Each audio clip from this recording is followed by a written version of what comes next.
The views expressed on this podcast are those of the participants, not of Reuters News.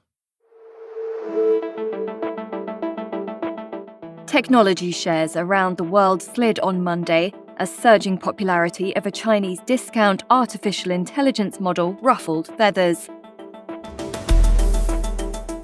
Startup DeepSeek has rolled out a free assistant it says uses lower-cost chips and less data. That seemingly challenges a widespread bet in financial markets that AI will drive demand along a supply chain from chipmakers to data centers. A $589 billion valuation hit to the world's leading chip Goliath. Panic over the competitiveness of once seemingly insurmountable US champions. And sudden existential questions about trillions of dollars of forecast spending. A market run wild on fervor for artificial intelligence has been colossally wrong-footed by the release of DeepSeek's R1 reasoning model. Developed under the aegis of a Chinese hedge fund claiming to have found novel ways to train AI at far lower costs, the technology's sophistication closes substantial ground with American labs, despite trade sanctions aimed at limiting China's advance. What this means for the data center, energy, and chip firms banking on a rising tide of spending, the rapidly escalating trade war, and AI itself is the focus of this week's Viewsroom. Welcome back to the Viewsroom, the weekly podcast that invites you, the listener, into a lively debate with my fellow columnists about the biggest stories of the week. I'm your host, Jonathan Guilford.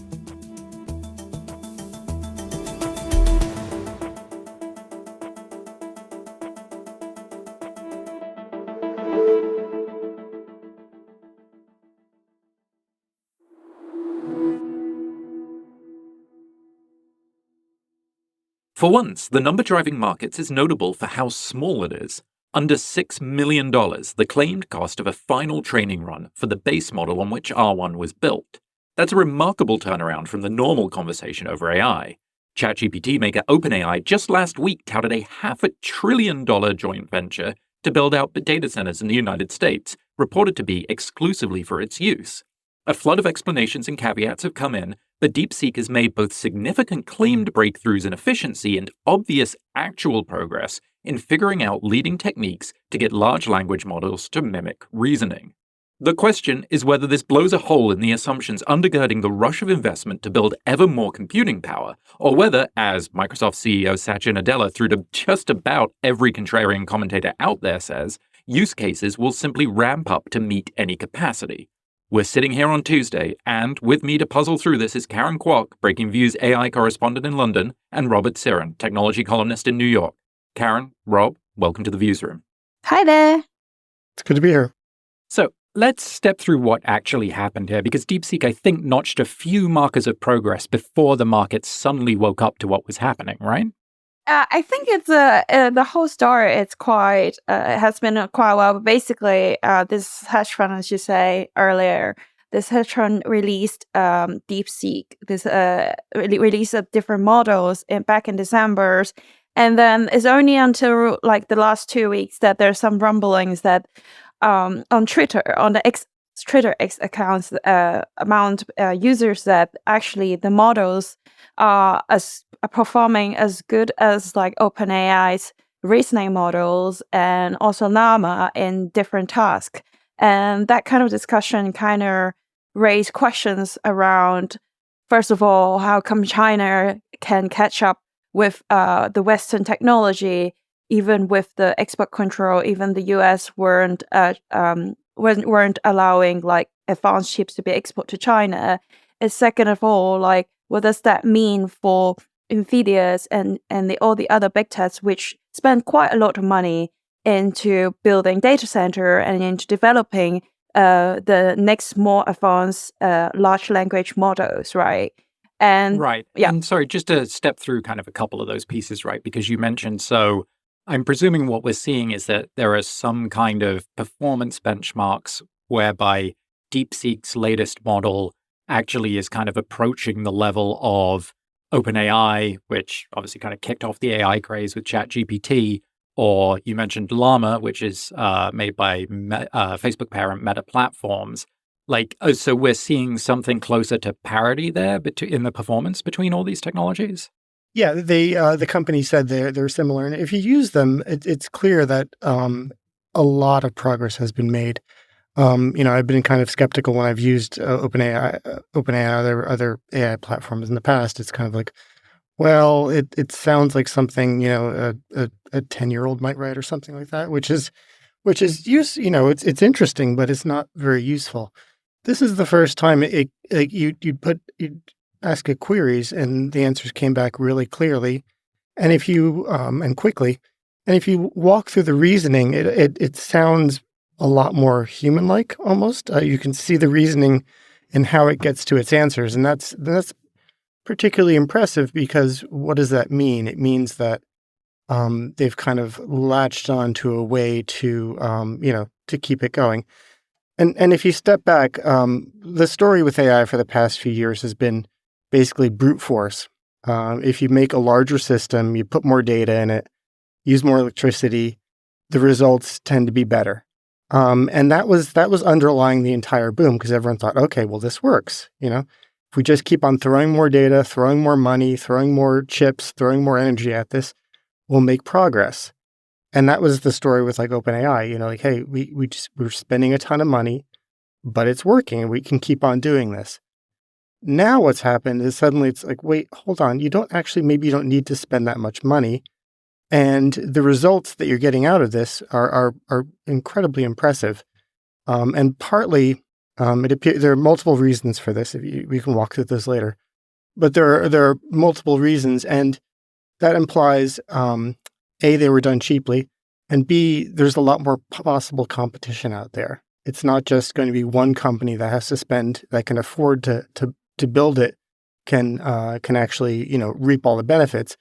It's more like, well, maybe a lot of companies will be able to benefit this and be able to build it, and the price will be a lot cheaper than everyone expected. Got it. So it sort of distributes, let's say, pain and promise to a different set of companies than we assumed, right? I think is the upshot here. Because I know, Karen, you wrote a great piece kind of looking through the big picture implications here. And was that kind of where you came out? Like, what I should ask is, what is the gigantic hit to Nvidia that you mentioned telling us about what people think about where the value in AI is going to go?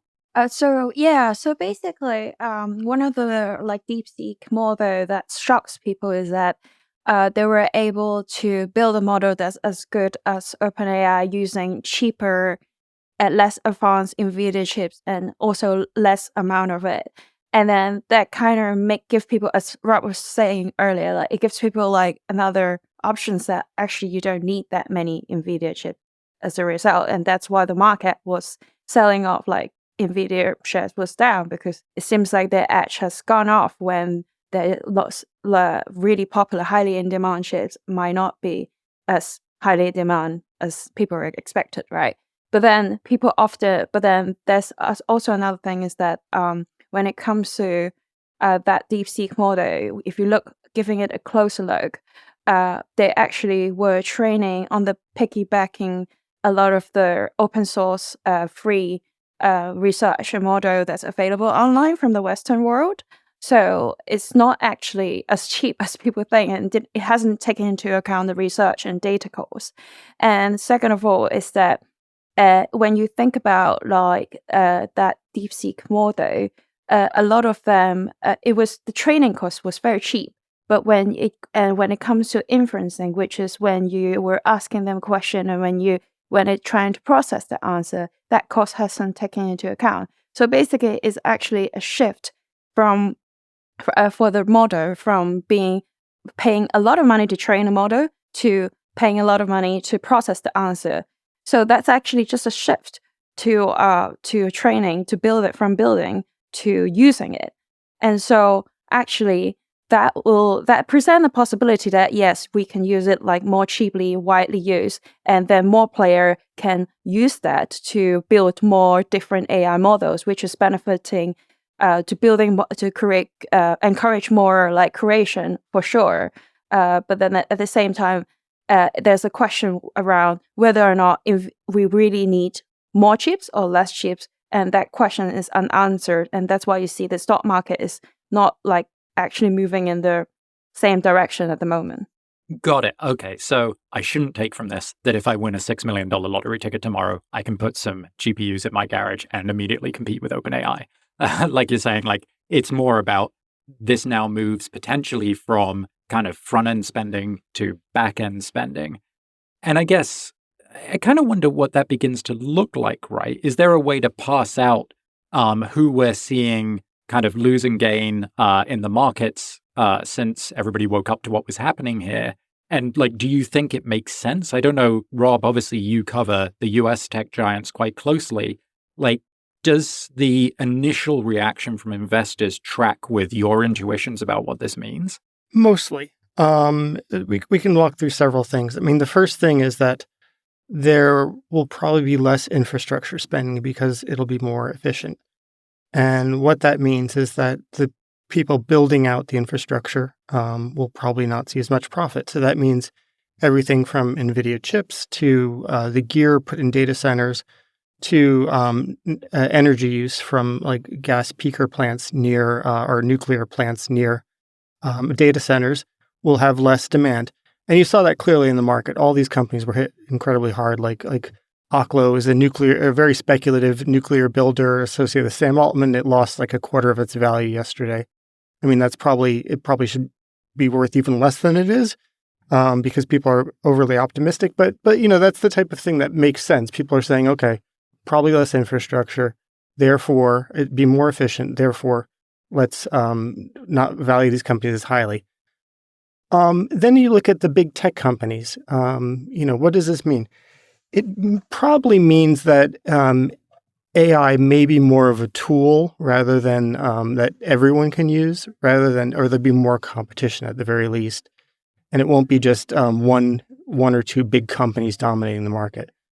And what does that mean? It means that companies like Microsoft or OpenAI or maybe Meta is a bit different, but those companies they'll have less potential profit out there. There's more uncertainty over the profit they'll reap, and therefore the valuation should come down. That happened a bit. And the third thing is that if you think of companies that actually use AI rather than develop it, someone like Apple, for example, it's more a complement. You get a phone, an Apple phone, and AI makes the phone more useful. And if Apple doesn't have to pay someone a tremendous amount to license their AI, that's also good for Apple.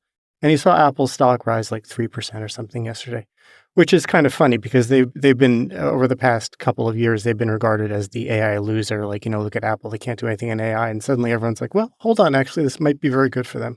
Right. And you mentioned Sam Altman, the one of the co-founders and current CEO of OpenAI, who, until you told me recently, I had no idea he was involved in this nuclear company.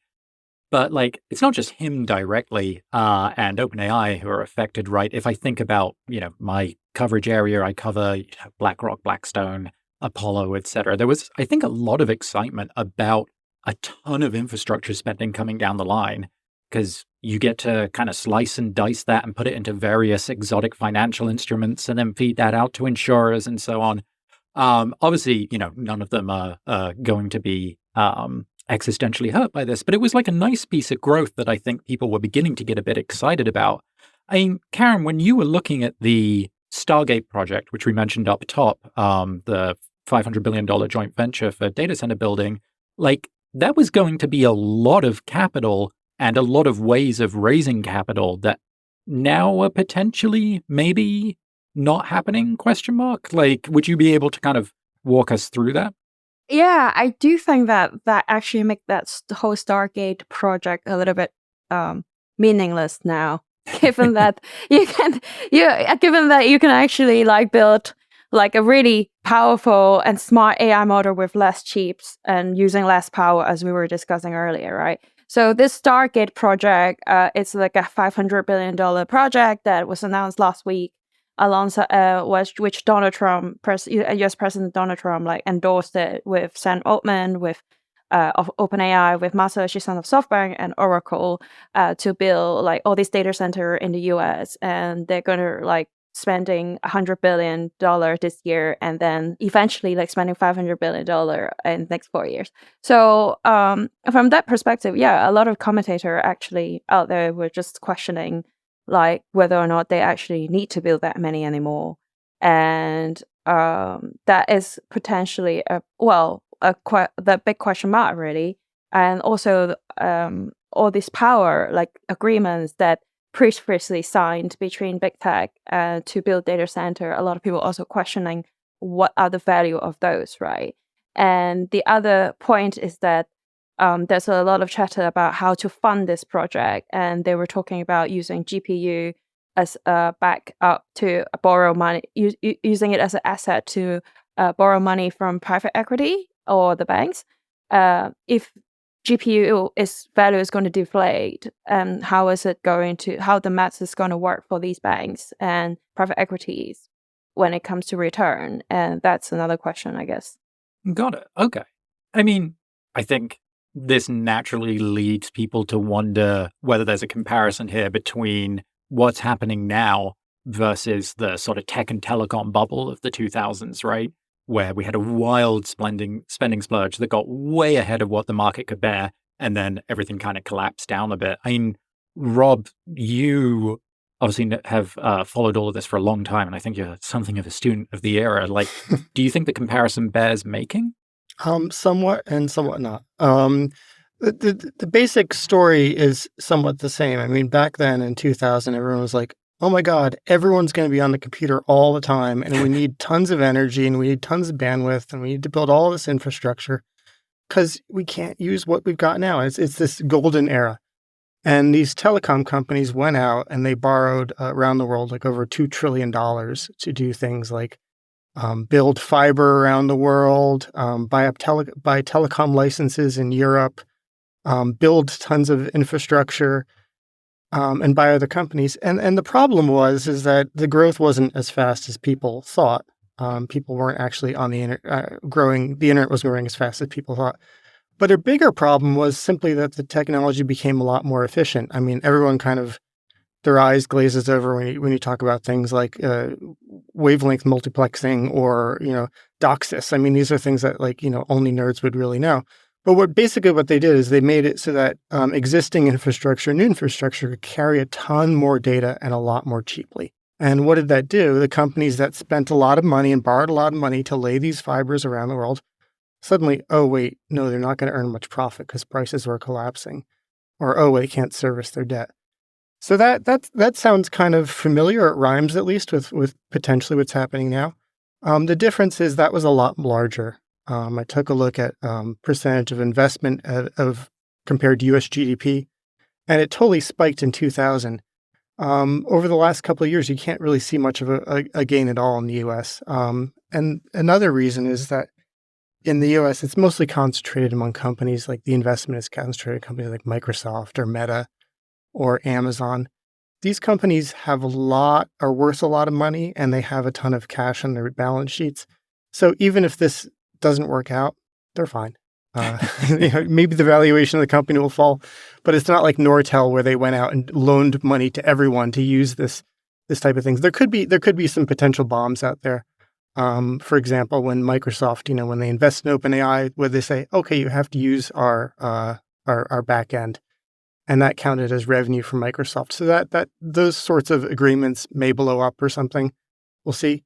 So there could be some potential bombs there, but in total size, it just simply does not compare. Got it. And I guess if we're thinking about potential bombs that can go off as a result of all this, right? The dominant thought on a lot of people's minds is, how does this influence the course of the trade war? We're still really waiting to see from the Trump administration what their plan on China writ large is. Angst over trade imbalances with China, technological competition, military competition run high and higher every day, essentially, at this point. We've had some fairly bizarre comments coming out of the White House over the past 24 hours.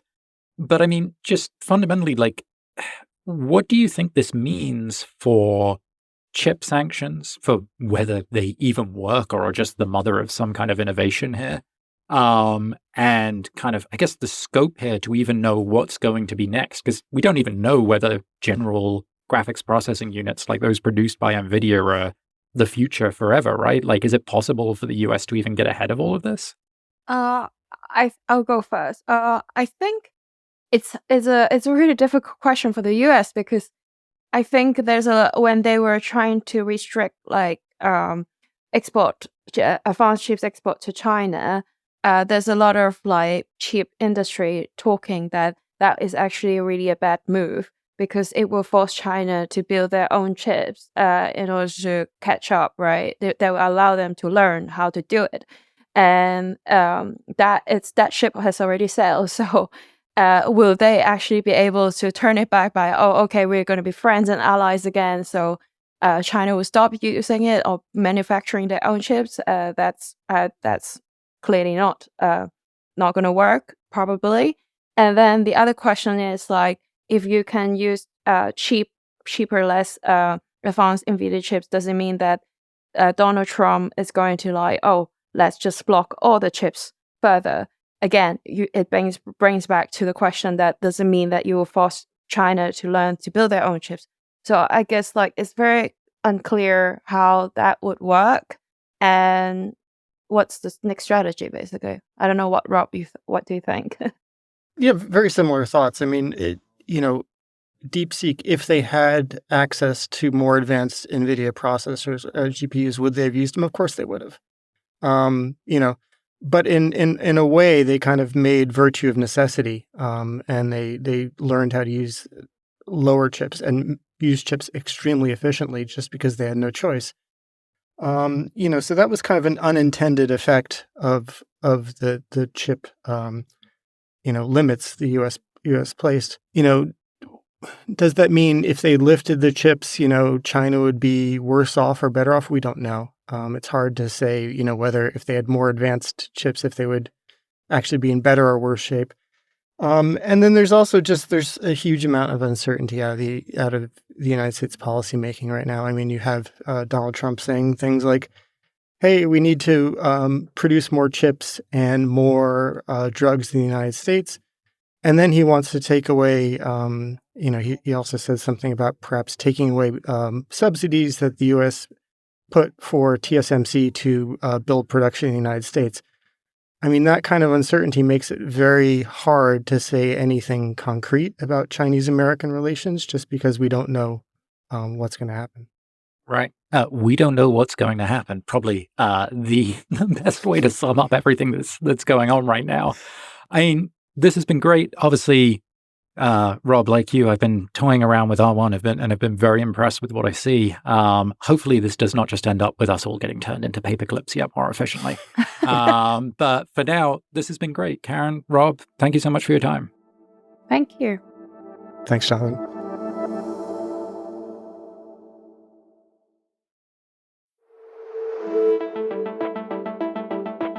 Thanks for tuning in. This podcast was produced by Oliver Taslich in London. You can listen to a new episode of The Viewsroom every Thursday on the Reuters app or your favorite platform.